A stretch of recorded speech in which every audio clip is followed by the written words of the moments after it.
Hello students, welcome. आज हम पढ़ेंगे precision and accuracy of measurement. ठीक है, तो इसमें सबसे पहले अब एक्यूरेसी क्या होता है मेजरमेंट में। किसी भी क्वांटिटी को जब हम मेज़र करते हैं तो वो एक्यूरेट कितना होना चाहिए या फिर वहाँ पर क्या इंट्रोड्यूस होता है, ठीक है, और उसको हम कैसे एनालाइज कर सकते हैं, ये सब हम देखेंगे एक्यूरेसी ऑफ मेजरमेंट में। देखो, कोई भी एक्सपेरिमेंट हो या मेजरमेंट हो, ठीक है, उसमें एम क्या होता है कि हमें एक्चुअल वैल्यू मिले। ठीक है, so aim of any experiment और measurement is that to get the actual value and that actual value is called as the true value. ठीक है, तो सबसे पहले जो कोशिश होगी किसमें, एक्यूरेसी ऑफ मेजरमेंट में। यहाँ पर हम एक्यूरेसी ऑफ मेजरमेंट को डिस्कस कर रहे हैं, एक्यूरेसी ऑफ मेजरमेंट।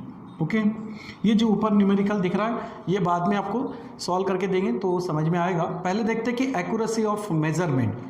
तो मेजरमेंट करते वक्त वो कितना ज़्यादा एक्यूरेट हो सकता है, उसके लिए क्या कर सकते हैं। ठीक है, तो देखो, कोई भी मेजरमेंट हो या एक्सपेरिमेंट हो, उसमें हम कोशिश करते हैं कि हमें एक्चुअल वैल्यू मिले या ट्रू वैल्यू मिले। ठीक है, so aim of any experiment और ऑब्जर्वेशंस और measurement is to get the actual value.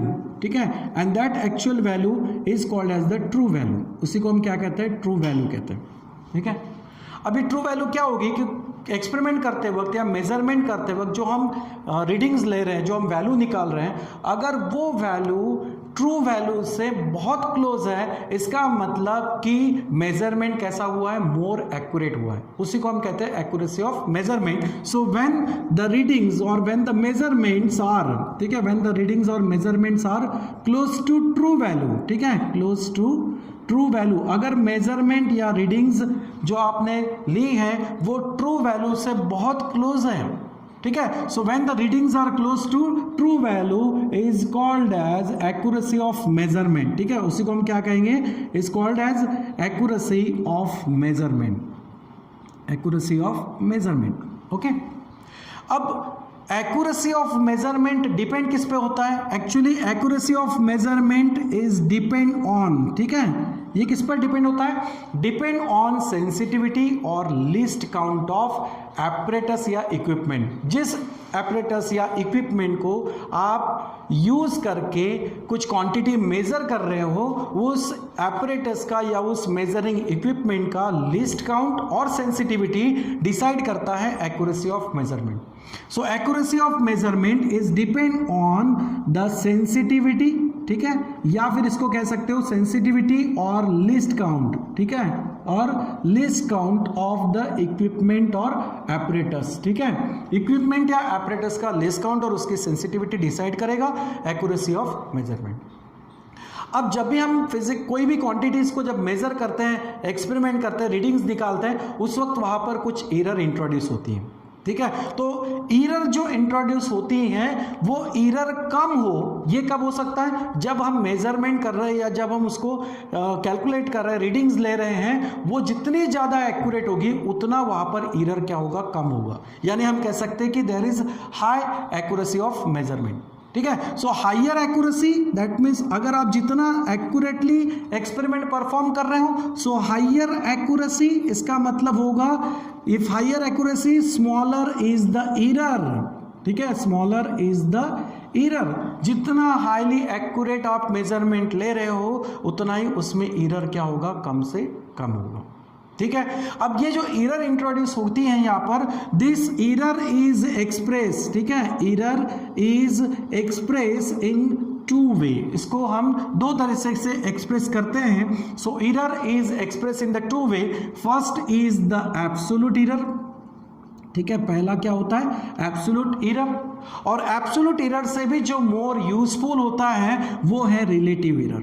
ठीक है, so relative error is the more useful than the absolute error. Okay, तो इस दो टाइप्स में हम एरर को एक्सप्रेस करते हैं। अब जैसे कि सबसे पहला मैंने कहा absolute error. Okay, absolute error. अब एब्सोल्यूट एरर क्या होता है, एब्सोल्यूट एरर एक्चुअली होता है डिफरेंस, किसके बीच का, difference between the observed value and true value. True value तो हमने बोला है कि हम जो भी मेजरमेंट ले रहे हैं कोशिश करेंगे कि हमारा जो भी आंसर निकलेगा, जो भी रीडिंग निकलेगी, वो एक्चुअल वैल्यू हो या ट्रू वैल्यू हो, या ट्रू वैल्यू के बहुत क्लोज हो। ठीक है। तो यहाँ पर दो बातें आती हैं, एक होती है ऑब्जर्व्ड वैल्यू और दूसरी होती है ट्रू वैल्यू। इन दोनों का जो डिफरेंस मिलेगा उसको हम कहेंगे absolute error. So absolute error is the difference between observed value, is the difference between observed value and true value. ठीक है, ऑब्जर्व्ड वैल्यू और ट्रू वैल्यू का अगर डिफरेंस लेते हैं तो इस डिफरेंस से क्या पता चलेगा, एब्सोल्यूट एरर पता चलेगा। एब्सोल्यूट एरर से मोर यूजफुल क्या होता है, रिलेटिव एरर। ठीक है, और रिलेटिव एरर को हम परसेंटेज में एक्सप्रेस करते हैं। तो रिलेटिव एरर कैसे निकालेंगे, रिलेटिव एरर यानी क्या होता है, relative error is the ratio of, ये रेशियो होता है, किसका रेशियो होगा, it is the ratio of absolute error. ठीक है, it is the ratio of absolute error to the true value. ठीक है, एब्सोल्यूट एरर का ट्रू वैल्यू से रेशियो लेंगे, लेकिन रिलेटिव एरर को हम एक्सप्रेस करते हैं इन परसेंटेज में, सो मल्टीप्लाइड बाय 100।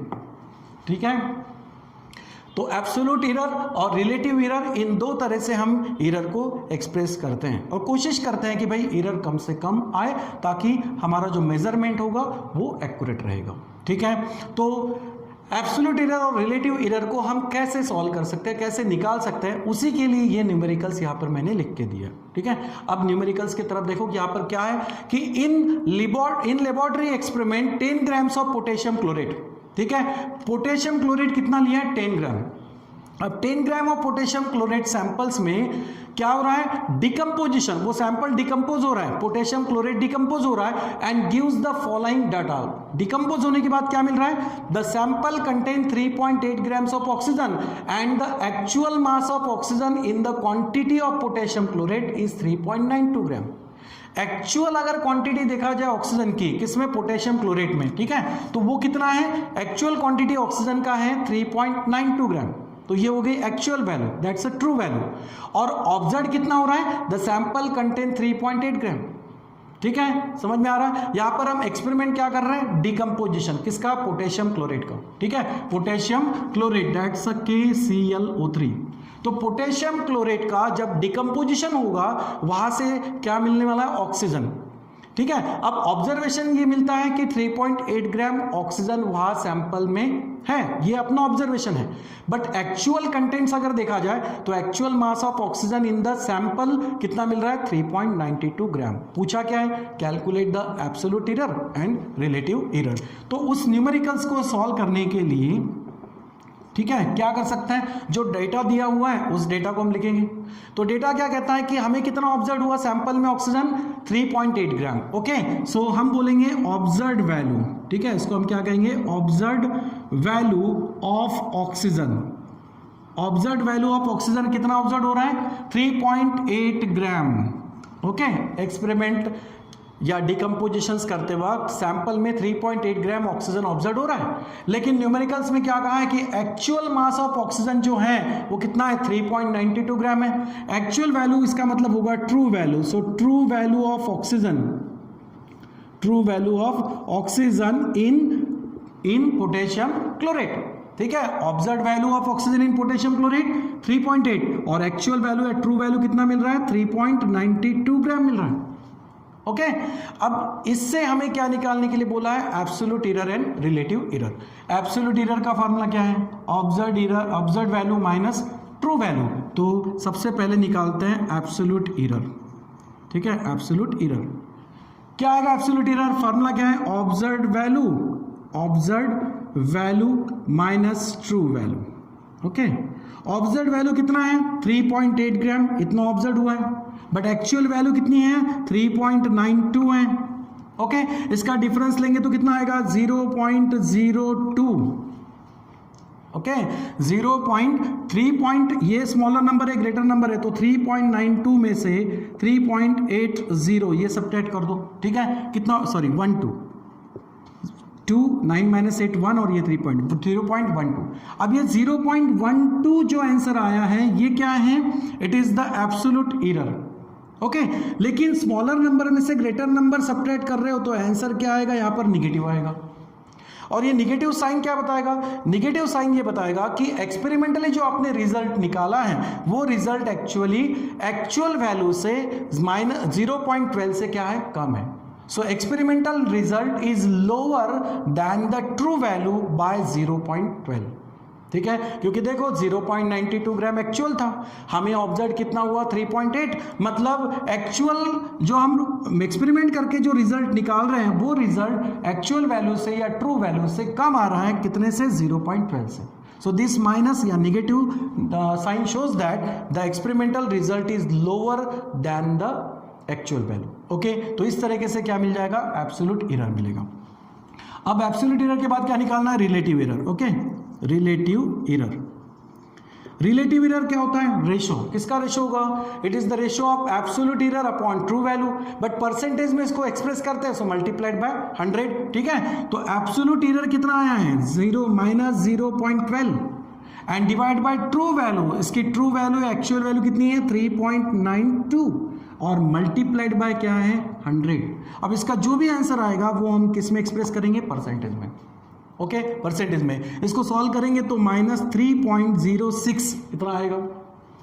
आप इसको 12 से मल्टीप्लाइड कर दो, उसके बाद 3.96 से डिवाइड करो. ठीक है, तो ये 100 से इसको मल्टीप्लाइड करेंगे तो कितना होगा, यहाँ पर 12 होगा और 12 डिवाइड बाय 3.92, ये डिवीजन करके आंसर कितना आएगा, नियरली अबाउट -3.06%. इतना उसका रिलेटिव एरर मिलेगा. ओके, तो इस तरीके से हम रिलेटिव एरर और एब्सोल्यूट एरर को क्या करते हैं, कैलकुलेट करते हैं. ठीक है, तो ये हमारा हुआ एक्यूरेसी ऑफ मेजरमेंट. उसके बाद हम क्या देखने वाले हैं, नेक्स्ट प्रेसिजन. ठीक है, तो ये हम नेक्स्ट क्लास में प्रेसिजन और उस पे डिपेंडेंट कुछ न्यूमेरिकल्स जो है वो भी हम सॉल्व करेंगे. ठीक है, तो ये हम नेक्स्ट क्लास में देखेंगे. अब प्रेसिजन जो होता है एक्चुअली क्या है, प्रेसिजन ये प्रायोरिटी है. ठीक है, या प्रायर कंडीशन है. So precision is a prior condition for the accuracy of measurement. जैसे हमने अभी एक्यूरेसी ऑफ मेजरमेंट लिया, उतना ही इंपॉर्टेंट क्या है, प्रेसिजन भी है. ठीक है, तो आज के लेक्चर में हमने क्या लिया, एक्यूरेसी ऑफ मेजरमेंट और क्या सॉल्व किया यहाँ पर, एब्सोल्यूट एरर और रिलेटिव एरर, जैसे कि उस न्यूमेरिकल में पूछा गया था. ठीक है, यहाँ तक समझा. अब नेक्स्ट क्लास में हम देखेंगे प्रेसिजन. चलो, थैंक यू वेरी मच.